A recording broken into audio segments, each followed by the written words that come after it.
এবারের বিশ্বকাপে নিজেদের প্রথম ম্যাচে বোলারদের অসাধারণ পারফরম্যান্সের পর মাত্র 125 রানের টার্গেটে ব্যাট করতে নেমেও বাংলাদেশের ব্যাটিং লাইন আপ একেবারে খাদের কিনারায় পৌঁছে গিয়েছিল।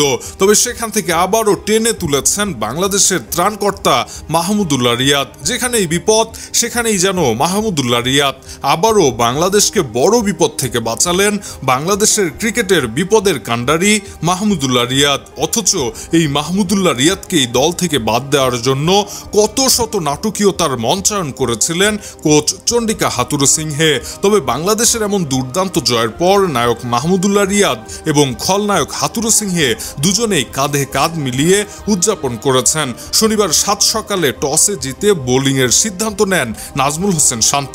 এরপর তাসকিন আহমেদ, মোস্তাফিজুর রহমান এবং রিশাদ হাসানের দুর্দান্ত বোলিংয়ে মাত্র 124 রানেই থেমে যায় শ্রীলঙ্কার ইনিংস। এরপর 125 রানের টার্গেটে ব্যাট করতে নেমে শুরুতেই আউট হয়ে যান বাংলাদেশের দুই ওপেনার তানজিদ হাসান তামিম এবং সৌম্য সরকার। এরপর দলের হাল ধরেন লিটন কুমার দাস এবং মিডল অর্ডারে তাওহিদ হৃদয়ের ঝোড়ো ব্যাটিং বাংলাদেশকে অনেকটা জয়ের পথ দেখায়। কিন্তু শেষের দিকে এসে তাওহিদ হৃদয় এবং সাকিব আল হাসান আউট হয়ে যাওয়ার পর একা হাতে দলের হাল ধরেন মাহমুদুল্লাহ রিয়াদ এবং শেষ পর্যন্ত ম্যাচটাকে জিতিয়ে তারপরেই মাঠ ছেড়েছেন তিনি। প্রসঙ্গত এমন জয়ের ফলে সারা বিশ্বজুড়ে ক্রিকেট অঙ্গনে মাহমুদুল্লাহ রিয়াদ প্রশংসায় ভাসছেন।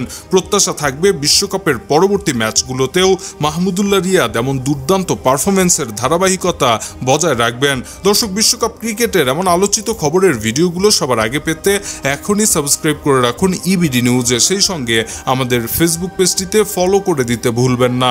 কথা হবে পরবর্তী ভিডিওতে, সে পর্যন্ত ভালো থাকবেন। ধন্যবাদ।